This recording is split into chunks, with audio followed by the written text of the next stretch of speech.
کہ جن کے احسانوں کے تلے پورا جہاں دبا ہوا ہے، شاید ہمارے جسم پر اتنے بال نہ ہوں جتنے ہم پر ہمارے نبی کے احسان ہیں۔ آقا کریم صلی اللہ تعالی علیہ وسلم کہ ان کے دربار عالی میں آنے والے صحابہ اکرام علیہم الرضوان کے جنہوں نے اپنی آنکھوں سے وہ تمام مناظر دیکھے، تو وہ جو اس کو بیان کرتے ہیں تو ایسا محسوس ہوتا ہے کہ واقعی میں کیا ہم اس پیکر اخلاق عظیم کے امتی ہیں؟ کیا ہم میں اپنے نبی کی خصائص، ان کے شمائل، ان کی سیرت طیبہ سے کیا ہم نے کچھ ایسا حاصل کیا ہے؟ صحابہ کرام علیہم الرضوان نے جو دیکھا اس کو بیان کیا، تو آقا علیہ الصلوۃ والتسلیم کی سیرت طیبہ کو دیکھنے کے بعد محسوس یہ ہوتا ہے کہ ابھی تک ہم نے اپنے نبی کی سیرت کا ایک ذرے کا حق بھی ادا نہیں کیا ہے۔ جو آقا علیہ الصلوۃ والتسلیم کی اخلاق حمیدہ سیرت طیبہ، تو اس کا حق ادا نہ کیا ہے، نہ ہم کر سکیں گے۔ حضور سرور کونین صلی اللہ علیہ وسلم کی ایک ایسی یہ ادا ہے کہ اگر دیکھا جائے تو معاشرے میں اس کو کوئی اہمیت نہیں دی جاتی۔ میں بہت نیچے پر آ کر بات کر رہا ہوں کہ دیکھا جائے تو اس کی اہمیت نہیں۔ مثال کے طور پر کبھی ایسا ہوتا ہے کہ آپ کا کوئی بڑا ہے اور آپ نے اس سے کوئی بات کرنی، اور کبھی یہ ہوتا ہے کہ بڑے کو آپ سے بات کرنی، تو اس میں ادب کا تقاضا یہ ہے کہ چھوٹا فوری طور پر اپنے بڑے کے سامنے پیش ہو جائے اور بڑا اس پر حاوی ہو، اور چھوٹا ادب کے ساتھ اس کی گفتگو کو سنے، تو اس کو کہا جاتا ہے کہ یہ ادب کا تقاضا ہے۔ اب مسئلہ یہاں پر یہ کہ کیا ہم کسی سے بات کرتے ہوئے ہمارا انداز ایسا ہوتا ہے؟ ہم سب سے پہلے اپنے سٹیٹس کو سوچتے ہیں کہ میرا وقار، میرا مقام، میرا مال، میری شان، میرا رتبہ، میں اس شخص کو منہ دوں کہ نہیں دوں، تو پہلے میں یہ سوچتا ہوں۔ یہ ایک نارملی جو ہم لوگوں کی طبیعتوں میں آ گیا ہے کہ میں اس سے بات کروں کہ نہیں کروں۔ اچھا، اب میں بات اگر اس سے کروں گا تو میں کتنے لیمٹ پہ اس سے جا کر بات کروں؟ یعنی کوئی شخص ہے، وہ سامنے سے چلتے ہوئے آ رہا ہے اور مجھے پتا ہے کہ یہ مجھ سے ہی ملنے آ رہا ہے، تو میں وہاں پر کھڑا رہوں گا کہ یہ چل کر خود میرے پاس آئے گا۔ ہاں، اگر مجھے یہ پتا ہو کہ یہ بہت مالدار ہے اور اس سے تعلقات بنانے میں میرا بھلا ہے، تو دوڑ کر میں چلا جاؤں گا اور جا کر ہاتھ بھی ملاؤں گا، خیریت سے ہے بھائی۔ تو یہ ایک دنیاوی انداز ہو گیا۔ میں نے کہا سارے مال ایک طرف، سارے رتبے ایک طرف، سارے مقام ایک طرف، میرے سرکار علیہ السلام کے لیے تو علماء یہ فرماتے ہیں کہ اس جگہ پر پورا جہاں قربان ہے کہ جہاں سے کبھی حضور کی سواری گزری ہے۔ تو آقا علیہ الصلوۃ والتسلیم تو پھر آقا ہے، وہ تمام نبیوں کے سردار ہے، وہ محبوب خدا ہے۔ کل رات ہم بات کر رہے تھے کہ آقا علیہ الصلوۃ والتسلیم کی جو ہے وہ شان یہ کہ ان کی سواریوں کی شان اور اس براق کی شان، اور اس کے اوپر ساری بات ہوئی۔ یہ تو کسی کو نہیں پتا کہ حضور معراج کی رات کتنی بلندی تک تشریف لے گئے اور کس مقام تک تشریف لے گئے، بس علماء نے عقیدے میں یہ بات فرمائی ہے، علم عقیدہ میں یہ بات موجود ہے کہ سرور کونین صلی اللہ علیہ وسلم معراج کی رات اس مقام تک پہنچے ہیں، بلکہ سرور کونین صلی اللہ علیہ وسلم کی نالین مبارک اس مقام پر پہنچی ہے کہ جہاں تک شاید کسی نبی کی نظریں بھی نہ پہنچی ہوں۔ یہ مقام آقا علیہ الصلوۃ والتسلیم محبوب خدا صلی اللہ علیہ وسلم کا ہے۔ تو سرور کونین صلی اللہ علیہ وسلم کی عادت کریمہ تھی، اب دیکھیں میں اس مقام پر آ کر بات کر رہا ہوں، آقا علیہ الصلوۃ والتسلیم سے جب کوئی گفتگو کرتا، خواہ وہ بڑا ہو کہ چھوٹا ہو، حضور سب سے پہلے اپنا سر پیش کر دیتے۔ آقا ایسے سر اپنا جو ہے سر انور ایسے جھکا دیتے، اور اس وقت تک حضور اپنے سر انور کو نہیں اٹھاتے جب تک کہ بات کرنے والا اپنی پوری بات کر کے ختم کر کے وہ اپنے سر کو جب تک نہیں اٹھاتا تو حضور بھی اپنے سر کو اس وقت تک نہیں اٹھاتے تھے۔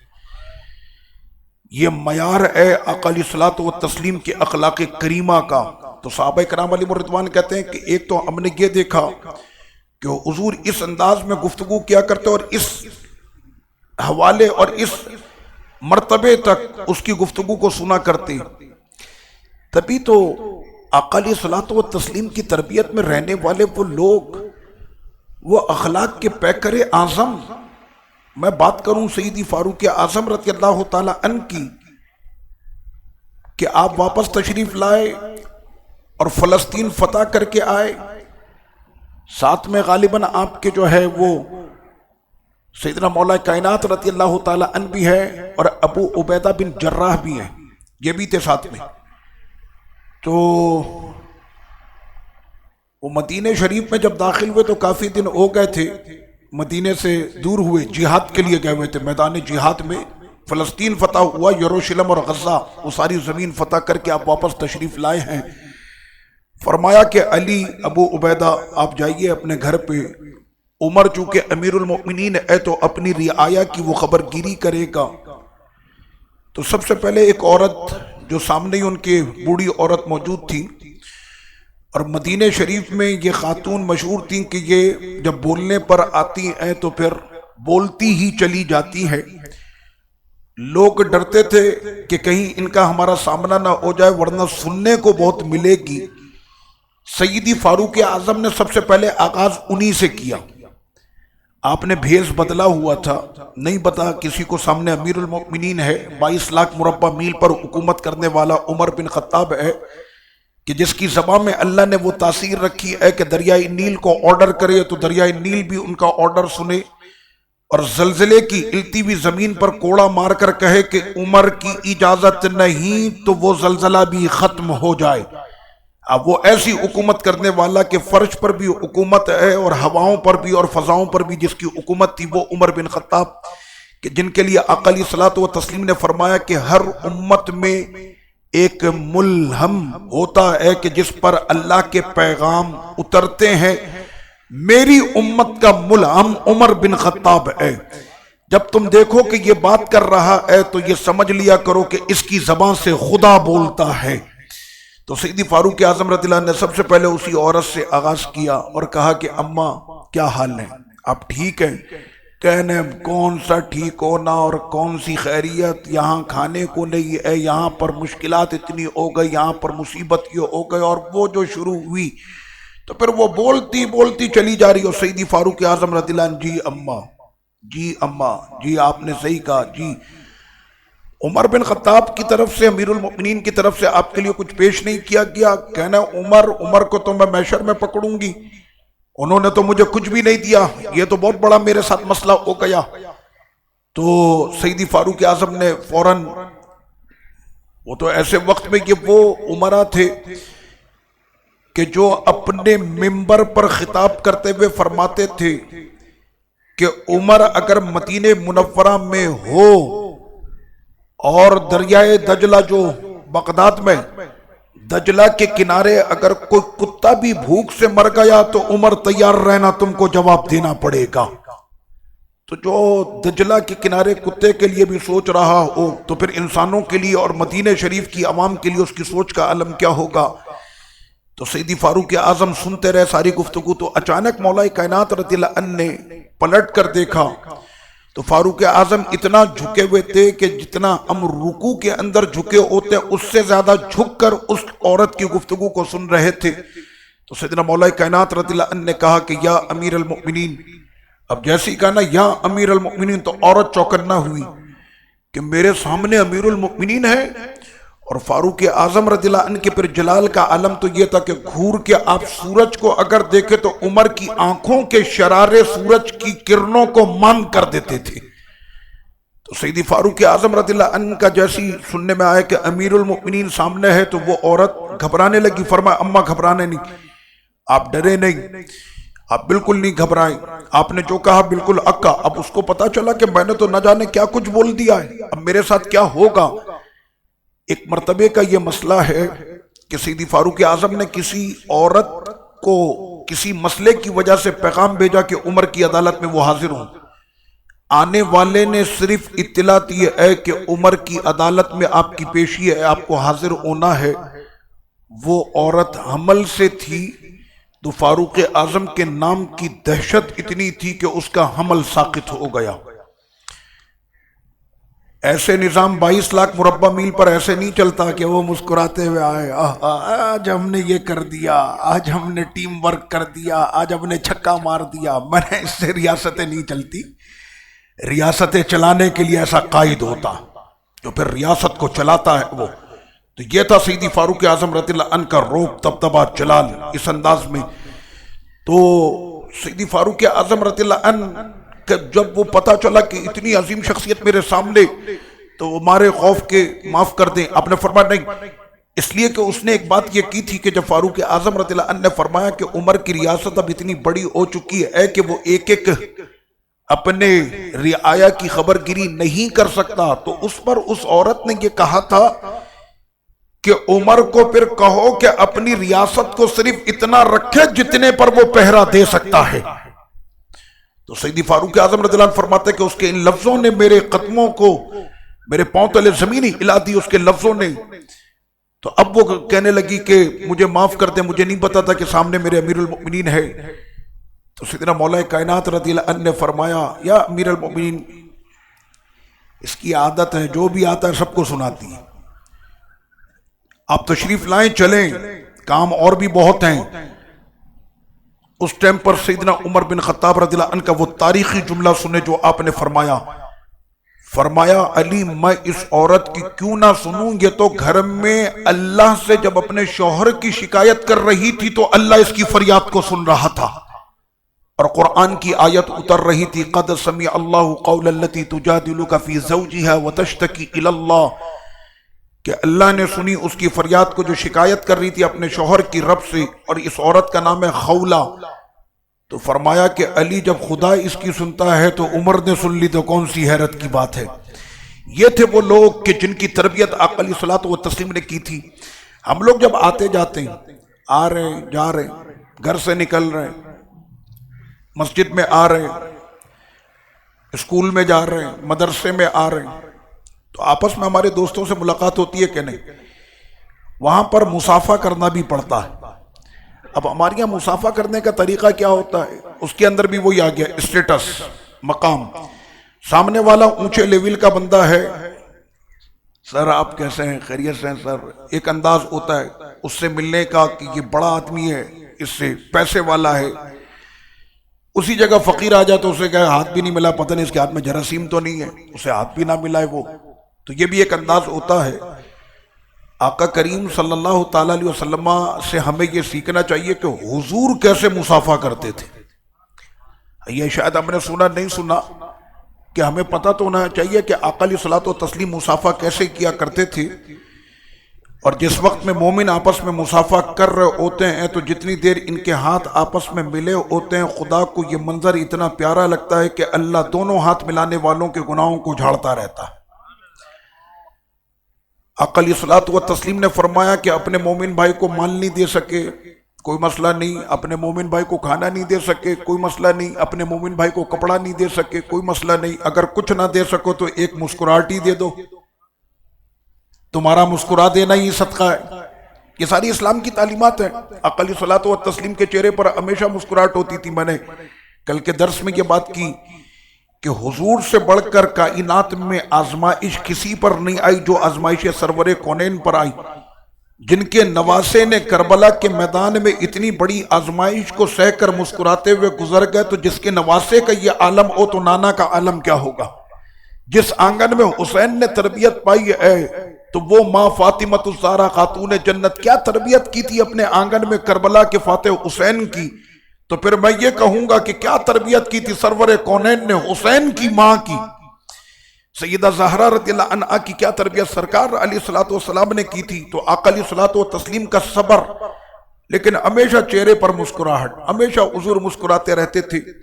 بعض لوگوں کی عادت ہوتی ہے کہ جب باہر دوستوں میں بیٹھا ہے او او کہہ کے آسمان کو پہنچے ہوئے، اتنے کہہ لگ رہے ہیں، دوستوں میں بیٹھا، گیدرنگ میں بیٹھا، لیکن یہی گیدرنگ والا جب پلٹ کر اپنے گھر میں آ رہا ہے تو عبث، چہرے پر سختی، ماتھے پہ بل پڑے ہوئے، آنکھوں میں خون اترا ہوا ہے۔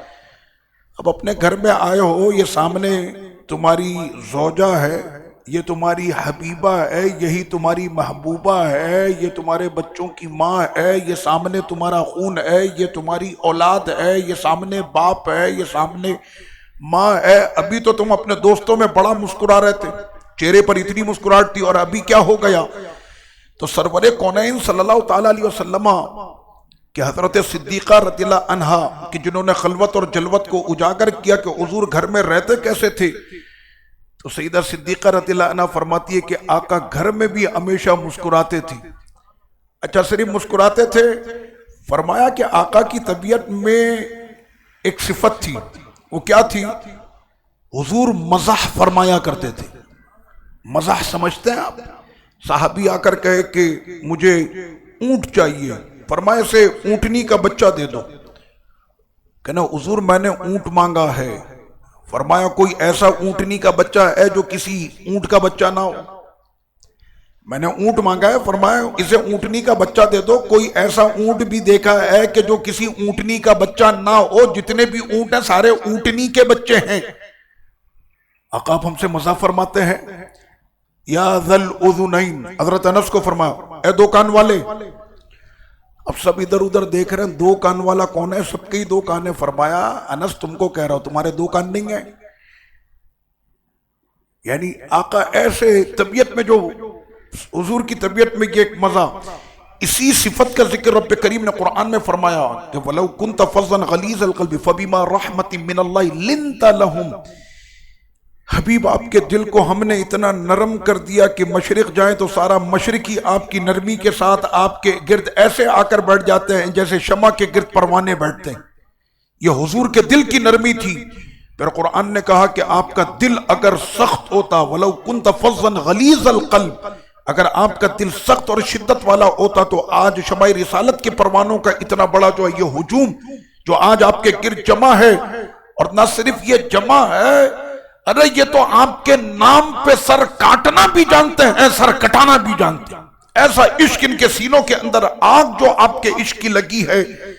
تو آقا علیہ الصلوۃ والتسلیم نے مصافحہ کرنے کا بھی طریقہ اور اس کا ادب ہم کو عطا فرمایا۔ مصافحہ کرنے کا طریقہ کیا ہے؟ حضور جب اپنے کسی پیارے سے مصافحہ کرتے تو دونوں ہاتھوں سے، اور جتنی دیر آپ کا مصافحہ رہتا آپ اس کی آنکھوں میں دیکھتے رہتے، اس کے چہرے پر۔ اچھا دیکھنے کے اندر بھی بڑا مسئلہ ہے۔ ہاں کسی بڑے آدمی کو دیکھیں گے نا سر ایسے نظروں میں شرم ہوتا، اور اسی جگہ پر کوئی فقیر آپ سے ہاتھ ملا رہا ہے اور سب خیریت ہے۔ آقا علیہ الصلوۃ والتسلیم امیر سے ملے کہ فقیر سے ملے، میرے حضور کے چہرے پر مسکراہٹ، آنکھوں سے حضور اپنے پیارے کا استقبال کرتے تھے، اپنی نظروں سے اس کو اتنا پیار دیتے تھے کہ وہ حضور کی آنکھوں کے راستے وہ حضور کے دل میں اتر جائے اور حضور اس کے دل میں ہو جائے۔ یہ نظروں کا جو کھیل ہوتا تھا، اللہ اکبر، حضور ایسی پیاری نظریں ڈالتے کہ سامنے والا حضور کے دل میں اترے اور وہ حضور کے دل میں۔ تو آقا علیہ الصلوۃ والتسلیم کا مصافحہ کرنے کا بھی یہ انداز رہا۔ اور حضرت سیدنا انس بن مالک رضی اللہ تعالیٰ عنہ فرماتے ہیں، اللہ اکبر، اسلام جو پھیلا ہے وہ ایسے ہی تو پھیلا ہے۔ اسلام کیسے پھیلا؟ آقا علیہ الصلوۃ والتسلیم کے اخلاق کریمہ سے، صحابہ کرام علیہ الرضوان کی وہ اعلیٰ صفات کو دیکھ کر، وہ جتنا اسلام انہوں نے تلواروں سے پھیلایا اس سے زیادہ اسلام انہوں نے اپنی مسکراہٹوں سے پھیلا دیا۔ وہ دیکھتے تھے یہ کون سے لوگ ہیں، یہ کون سی جماعت ہے، ان کا یقین کیسا، ان کا توکل کیسا۔ ذات باری تعالیٰ پر ان کا بھروسہ کیسا. وہ قصہ آپ نے سنا سراقہ بن مالک رضی اللہ عنہ کا. آقا علیہ السلام کے ہجرت کے وقت میں ابو جہل نے اعلان کیا جو ان کو گرفتار کرائے گا اس کے لیے اتنا انعام ہوگا. وہ سارے دوڑ پڑے. بھائی انعام کس کو نہیں چاہیے, سونے ہیرے جواہرات ملنے, کروڑوں کی جاگیر 2 منٹ کے اندر اس کو مل رہی. تو سراقہ بن مالک یہ بات میں بنے صحابی اس وقت نہیں تھے, کہنے خبر مجھے بھی آئی, میں نے حضور کو جاتے ہوئے دیکھا بھی تھا اور راستہ مجھ کو پتا تھا, میں نے پیچھا کیا اور 2 منٹ میں پہنچ گیا میں حضور کے سامنے. آقا علیہ الصلوۃ والتسلیم کو پکڑنے کے لیے جیسے میں نے ہاتھ آگے بڑھائے تو میرے گھوڑے کے پاؤں اندر دھس گئے. میں سمجھ گیا اللہ کے حبیب ہیں, اللہ کے نبی, معجزہ ہو گیا.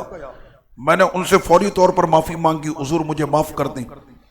آقا علیہ الصلوۃ والتسلیم نے معاف کیا, میرے گھوڑے کے پاؤں باہر. پھر میں نے فوراً لالچ میں ہاتھ ڈالا, پھر پاؤں اندر دھس گئے. پھر معافی مانگی, حضور نے پھر معاف کر دیا. میں نے کہا ہماری یہاں اگر کوئی, میرے سرکار کی بات تو بہت بڑی ہے, اگر کوئی مجھ کو مارنے کے لیے آئے تو اہل محبت پھر اس کا کیا کریں گے؟ وہ سرور کونین صلی اللہ علیہ وسلم کو پکڑنے کے لیے آ رہا ہے, گرفتار کرنے. ایسے وقت میں اس کے پاؤں دھسیں, حضور معاف کریں, پھر دھسیں, پھر معاف کریں, پھر دھسیں. اللہ اکبر, اخلاق کا اس سے بڑھ کر کیا معیار ہو سکتا. حضور معاف کر دیں, پھر معاف کر دیں.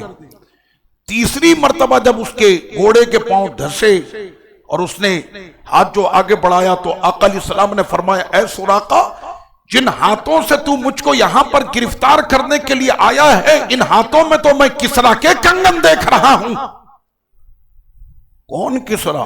دنیا کی سب سے بڑی طاقت, ایران کا بادشاہ کسرا. اس کے کنگن, وہ کنگن پہنتے تھے بادشاہ سونے کے, اس کے کنگن میں تمہارے ان ہاتھوں میں دیکھ رہا ہوں. اور کوئی غیب کیا تم سے نہا ہو بھلا, جب نہ خدا ہی چھپا تم پہ کروڑوں درود. سرکار نے اتنے پہلے فرما دیا. اب لیجئے جناب, سراقہ اسی وقت اپنا دل میرے نبی کو دے بیٹھے.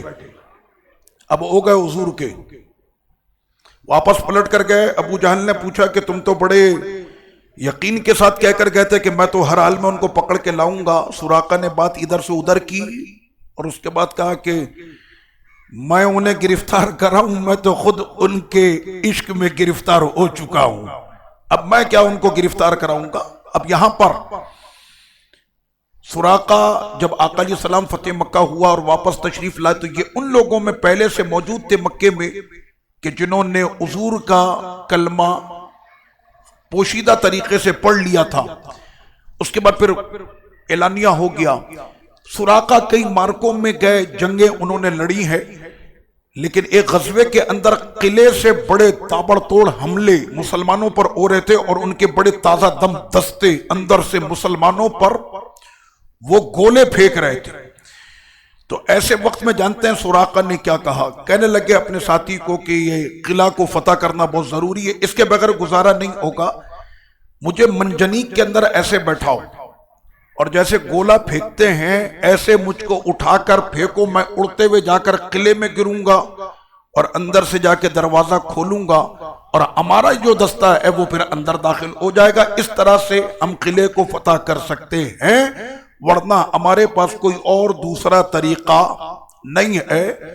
ساتھی نے کہا سراقہ اتنے یقین کے ساتھ یہ بات کر رہے ہو کہ تم کو منجنیق توپ کے اندر رکھ کے اڑا کے ہم پھینکے وہاں پر, پہلی بات وہاں تک پہنچو گے کہ نہیں؟ پہنچ بھی گئے تو گرو گے اور گرنے کے بعد سر پھوٹے کے ٹانگ ٹوٹے, آنکھ بچے کے نہیں بچے, ہاتھ بچے کے نہیں بچے اور سب سے بڑھ کر جان بچے کے نہیں بچے.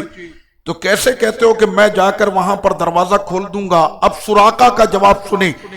فرمایا کہ مجھے اس بات پر یقین ہے کہ میں یہ کام پورا کر کے میں آؤں گا. کہنا اس کی وجہ, اتنا یقین تم کو کیسے؟ فرمایا کہ ابھی تک کسرا کے کنگن میرے ہاتھوں میں نہیں آئے ہیں اور جب تک کسرا کے وہ کنگن میرے ہاتھوں میں نہیں آ جاتے میرا بال بھی باقا کوئی نہیں کر سکتا. میرے سرکار نے فرمایا کسرا کے کنگن مجھ کو ملیں گے تو ابھی تک ملے نہیں ہیں، اور جب تک مجھ کو نہیں مل جاتے تو کوئی میرا مال بھی واقع نہیں کر سکتا۔ تو یہ صحابہ کرام علیہ مرضا، اور وہ وقت آیا سیدی فاروق اعظم رضی اللہ عنہ کے دور میں، پھر وہ وقت آیا کہ جب ایران فتح ہوا، کسرا مارا گیا، اور اس کا سارا مال فاروق اعظم کی ابھی قدموں میں پڑا تھا۔ ایک وقت صحابہ کرام علیہ رضوان نے ایسا بھی گزارا، اسی رمضان کا مہینے میں بدر کی وادی میں آدھی کھجوریں کھا کر انہوں نے مارکہ بدر کو لڑا تھا، اور آج مسلمانوں کا حال یہ ہے کہ ہیرے جواہرات ان کے قدموں میں پڑے تھے، کوئی لینے والا نہیں تھا۔ تو سیدی فاروق اعظم رضی اللہ عنہ نے غنیمت کا مال وہ تقسیم کرنا شروع کیا۔ آپ کو پتا ہے غنیمت تقسیم کرنے میں عمر کا عدل یہ تھا رضی اللہ عنہ کہ سب سے پہلے یہ سارا مال انہی کا ہے جن کے صدقے ملا ہے۔ امام حسن کہاں ہیں؟ امام حسن تشریف لائے، 1000 درہم آپ کے۔ امام حسین پاک کہاں ہیں؟ 1000 درہم آپ کے۔ اس کے بعد اپنے بیٹے عبداللہ کو بلایا تو 500 درہم بیٹے کو دیے، تو بیٹے نے کہا کہ باپ جس کا امیر ہو اس کو 500 ملے اور دونوں شہزادوں کو 1000 ملے۔ تو اس وقت میں سیدی فاروق اعظم رضی اللہ عنہ نے جانتے کیا فرمایا؟ اے عبداللہ، اپنے بیٹے کو فرما رہے، عبداللہ تم جانتے ہو حسن حسین کی والدہ کون ہے؟ حسن حسین کے والد کون ہیں؟ حسن حسین کی جو ہے وہ خالائیں کون ہیں؟ حسن حسین کے چچا کون ہیں؟ حسن حسین کے نانا کون ہیں؟ تو سنو، حسن حسین کی والدہ خاتون جنت ہیں۔ حسن حسین کے والد فاتح خیبر مولا کائنات ہیں۔ حسن حسین کی جو خالائیں ہیں وہ رقیہ، زینب اور ام کلثوم بنات رسول ہیں، اور حسن حسین کے جو چچا ہیں وہ جعفر عقیل اور جعفر طیار ہیں، اور حسن حسین کے نانا سرور تو عالم ہیں۔ تو یہ آج تم کو جو 500 بھی مل رہا ہے یہ حسن حسین کے نانا کا صدقہ ہے۔ یہ اس طرح سے سیدی فاروق اعظم رضی اللہ عنہ نے بانٹا اور سب کو غنیمت تقسیم ہوئی۔ جس وقت میں سراقہ فاروق اعظم کے سامنے کھڑے تھے، اس وقت میں فاروق اعظم کے ہاتھ میں غنیمت میں وہ کسرا کے کنگن تھے۔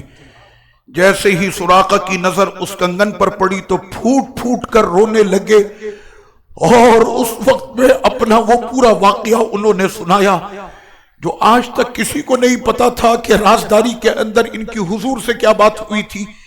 آج روتے ہوئے کہا کہ میں جس وقت پہ اپنے نبی کو گرفتار کرنے گیا تھا، اس وقت میں میرے نبی نے میرے ہاتھوں کو دیکھ کر کہا تھا کہ تم ان ہاتھوں سے مجھ کو پکڑنے آئے ہو سراقہ، میں تو ان ہاتھوں میں کسرا کے کنگن دیکھ رہا ہوں، اور آج اس نبی کی وہ بات صادق آ گئی کہ کسرا کے کنگن میرا نصیب بن گئے، کسرا کے کنگن میرا مقدر بنے۔ اس رسول نے، غیب جاننے والے رسول نے اتنے پہلے اس واقعے کی جو ہے وہ مجھ کو خبر دی تھی۔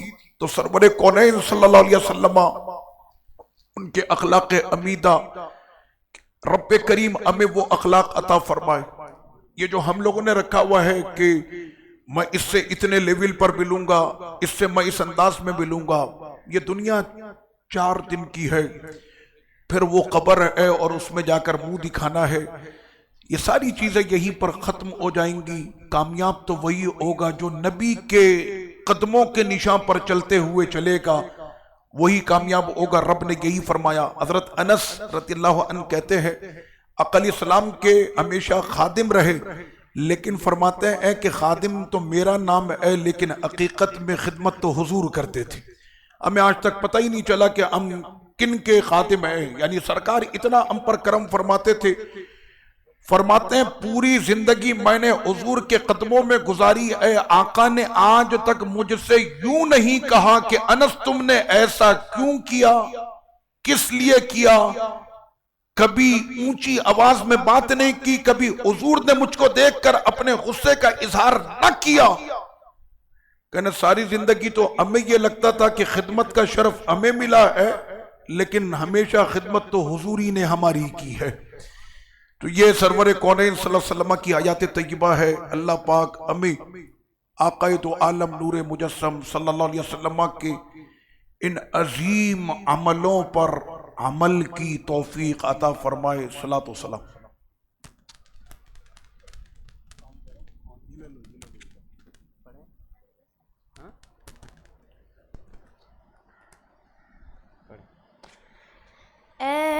شہنشاہ مدینہ الصلاۃ والسلام زینت عرش مولا الصلاۃ والسلام مومنوں پڑھتے رہو تم اپنے آقا پر درود مومنوں پڑھتے رہو تم اپنے آقا پر درود ہے فرشتوں کا وظیفہ الصلاۃ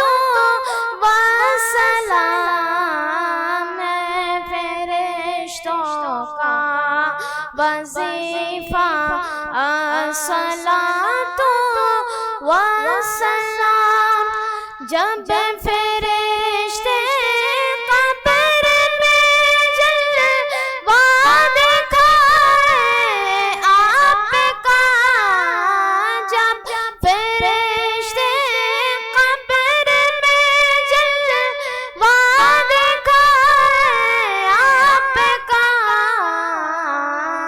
ہو زباں پر پیارے آقا الصلاۃ والسلام ہو زباں پر پیارے آقا الصلاۃ والسلام میں وہ سنی ہوں جمیل قادری مرنے کے بعد میں وہ سنی ہوں جمیل قادری مرنے کے بعد میرا لاشا بھی کہے گا الصلاۃ والسلام میرا لاشا بھی کہے گا الصلاۃ والسلام شہنشاہ مدینہ الصلاۃ والسلام الصلاۃ والسلام علیک یا رسول اللہ الصلاۃ والسلام علیک یا حبیب اللہ وعلی آلہ واصحابہ اجمعین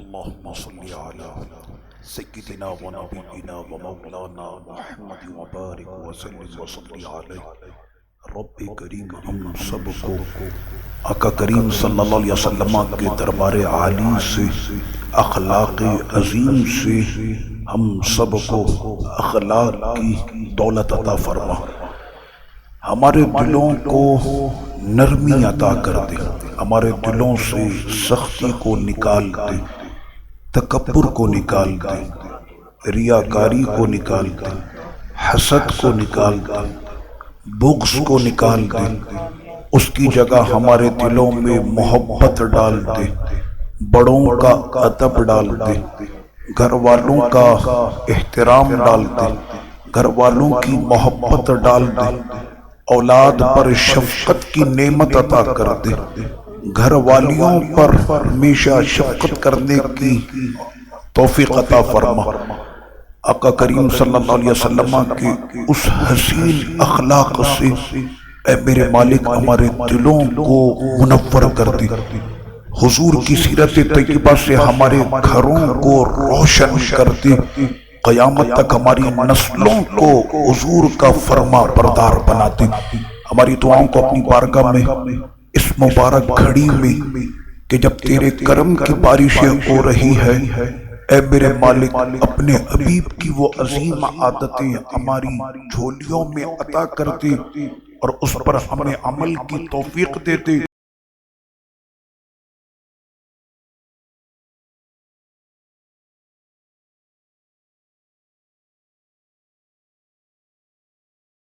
سیدنا محمد وعلى آلہ وصحبہ اجمعین برحمتک یا ارحم الراحمین.